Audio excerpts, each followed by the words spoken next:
ಒಂದು ಲೀಲಾವತಿ ಅವರ 11 ದಿನದ ಕಾರ್ಯ ಮುಗಿದಿದೆ. ನನ್ನ ಜೊತೆಯಲ್ಲಿ ವಿನೋದ್ ರಾಜ್ ಅವರಿದ್ದಾರೆ. ಸರ್, ಅರಿವಿಲ್ಲದೆ 11 ದಿನ ಉರುಳೋಗಿದೆ. ಸೊ ಅಮ್ಮನಿಲ್ಲದ 11 ದಿನಗಳು ಇವತ್ತು ಕಾರ್ಯ ಮುಗಿಸಿದ್ದೀರಾ. 11ನೇ ದಿನದ ಕಾರ್ಯ ಅಲ್ಲ ಇದು.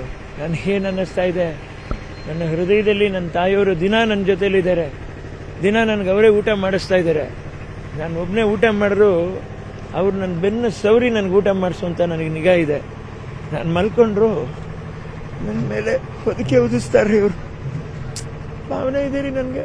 ಹೋಗೋದು ಇಲ್ಲ ರೀ. ಅದು 6ಕ್ಕೆ 3ಕ್ಕೆ ಹೋದ್ಮೇಲೆ ಅದು ಹೋಗೋದು, ಎಲ್ಲರಿಗೂ ಹೋಗಲ್ಲ. ಕಷ್ಟ ಇದ್ದಾರೆ ಅವರು, ಹೆಜ್ಜೆ ಹೆಜ್ಜೆಗೂ ಜೊತೆಲೇ ಇದ್ದಾರೆ.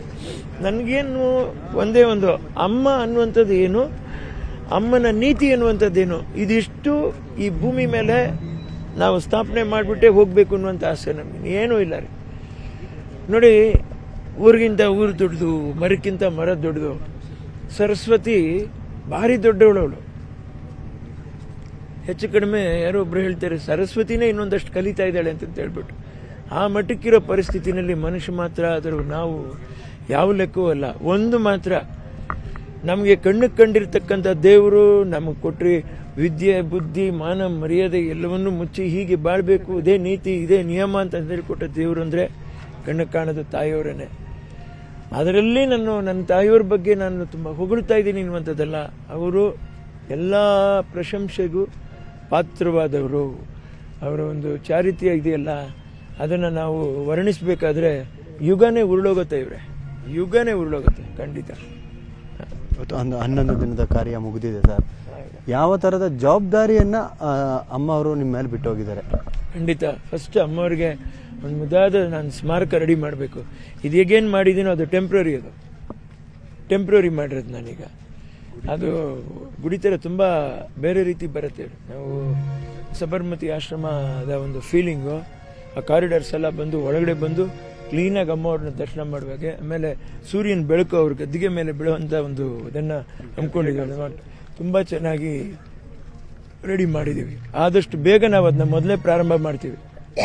ಮತ್ತೆ ನಿಮ್ಮ ಮಗ ಅವ್ರಿಗೂ ಕೂಡ ಅವರ ಅಜ್ಜಿಯ ಬಗ್ಗೆ ಒಂದಷ್ಟು ವಿಚಾರ ಗೊತ್ತಿರಲಿಲ್ಲ. ಇದಾದ ನಂತರ ಒಂದಷ್ಟು ವಿಚಾರ ಗೊತ್ತಿರುವಂಥದ್ದು.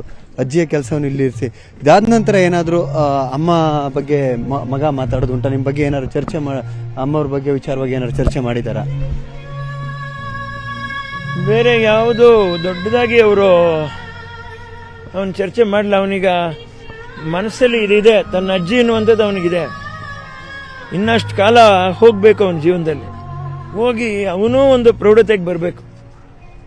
ಆವಾಗ ಅದು ಅವನಿಗೆ ಮೈಗೂಡತ್ತೆ. ಅಲ್ಲಿವರೆಗೂ ಕಾಯಿಲೆ ಬೇಕಾಗತ್ತೆ. ಹೀಗೆ ಆಗ್ತಾರೆ ಇವರು ಅಂತ ನಮ್ಗೇನು ಗೊತ್ತು? ಮಗ ಅಂದ್ರೆ ಎಷ್ಟು ಪ್ರೀತಿನೋ ಮೊಮ್ಮಗ ಅಂದ್ರೂ ಅಷ್ಟೇ ಪ್ರೀತಿ. ಯಾಕಂದ್ರೆ ತುಂಬಾ ಹೆಸರು ನೋಡಿ, ಯುವರಾಜ್ ಅಂತ ಹೆಸರಿಟ್ಟು ಯಾರಿಟ್ರಿ ಸರ್ ಅಜ್ಜಿ ಮಗನ್ಗ ಹೆಸರು? ಅಮ್ಮ ಅದು ಯಶೋ ಇದೆಲ್ಲ ಇರಬೇಕು ಅಂತ ಹೇಳಿ ಇಲ್ಲ. ಅಮ್ಮನಿಗೆ ಸಡನ್ ಆಗಿ ಸ್ಪಾಂಟೇನಿಯಸ್ ಯುವರಾಜ್ ಅಂತ ಹೇಳ್ಬಿಟ್ಟು ಅಷ್ಟೇ. ಚೆನ್ನೈನಲ್ಲಿದ್ರು ಕೂಡ ಕನ್ನಡದ ಮಾತಾಡ್ತಾನೆ.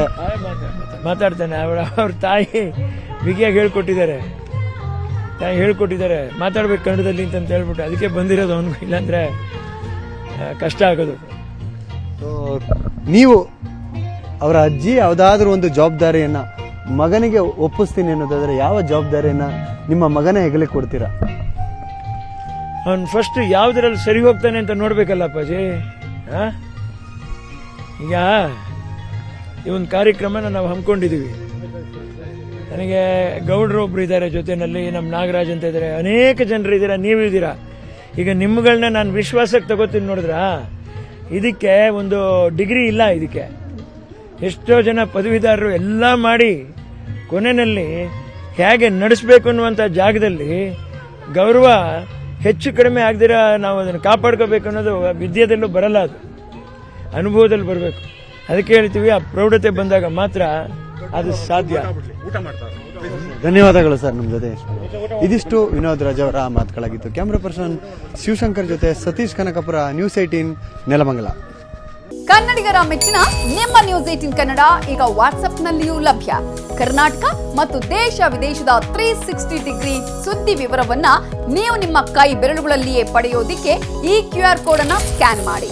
ನಮ್ಮ ಚಾನೆಲ್ ಅನ್ನ ಫಾಲೋ ಮಾಡಿ, ನೋಟಿಫಿಕೇಶನ್ ಆನ್ ಮಾಡಿ.